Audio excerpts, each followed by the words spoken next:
अस्सलाम वालेकुम। उम्मीद है कि आप सब खैरियत से होंगे और अपने घरों में खुश होंगे। तो आज मैं आपके लिए स्ट्रॉबेरी जैम की रेसिपी लेके आई हूँ, जिसको बनाना बहुत ही आसान है और घर पर ही हम लोग जो दूसरे भी मुख्तलिफ़ किस्म के फ्रूट्स हैं उनके जैम केमिकल फ्री बना सकते हैं। तो चलें इसको बनाना स्टार्ट करते हैं और मैं आपको बताऊँगी कि इसमें कौन सी ऐसी चीज़ें ऐड होंगी जो इसकी शेल्फ़ लाइफ को बढ़ा देंगी। बिस्मिल्लाहिर्रहमानिर्रहीम। तो यहाँ पे मैंने 1 किलो स्ट्रॉबेरी ली है, जिसको अच्छी तरह से वॉश कर लिया है और फ्रेश स्ट्रॉबेरी मैंने ली है। मार्केट में बहुत अच्छी स्ट्रॉबेरी आई हुई है, आप लोग ज़्यादा सारी लेके इसको फ्रीज़ कर सकते हैं, जूस और मिल्क शेक बना सकते हैं, फिर आपका जब भी दिल चाहे पीने का। इसके ऊपर ये जो ग्रीन ग्रीन फूल हैं इसको आप उतार लेंगे।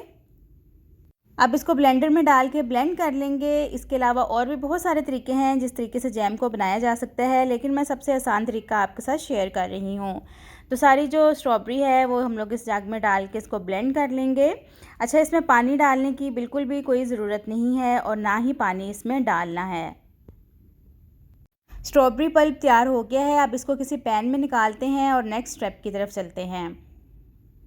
अब इसे यहाँ पे पैन में निकाल लेंगे और फ्लेम को थोड़ा मैं हाई कर दूँगी ताकि ये जल्दी से पकना स्टार्ट हो जाए। बॉयल आना स्टार्ट हो गए हैं। अब इसके अंदर 1 कप जो है वो चीनी का ऐड करेंगे।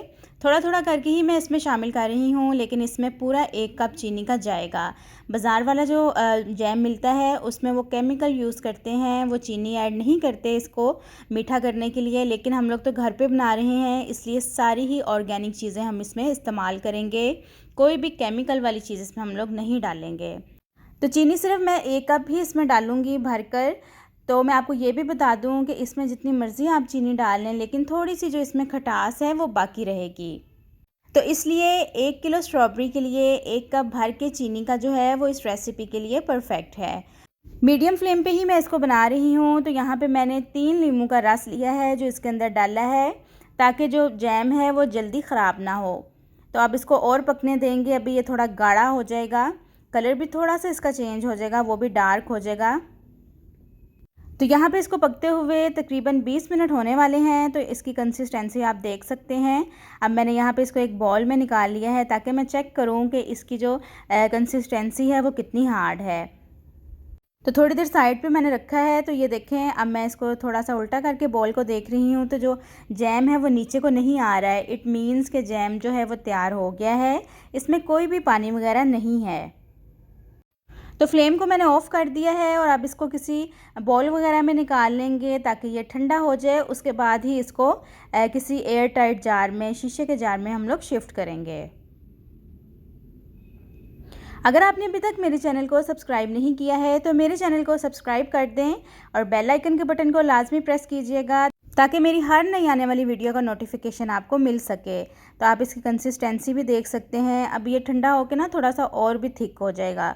तो मैं आपको एक जो है वो स्लाइस पे लगा के दिखा भी देती हूँ कि बिल्कुल बाज़ार जैसा जैम जो है वो हम घर पर तैयार कर सकते हैं और इसको बनाना कोई मुश्किल भी नहीं है। आप हर सीज़न का फ्रूट जो है उसका जैम घर पर ही बना सकते हैं, केमिकल फ्री होता है। एक दफ़ा बनाकर रख लें ज़्यादा क्वांटिटी में, बच्चों को फिर आप सुबह ब्रेकफास्ट में दे सकते हैं, लंच बॉक्स में साथ इसको दे सकते हैं, ख़ुद आपका जब दिल चाहे आप इसको खा सकते हैं।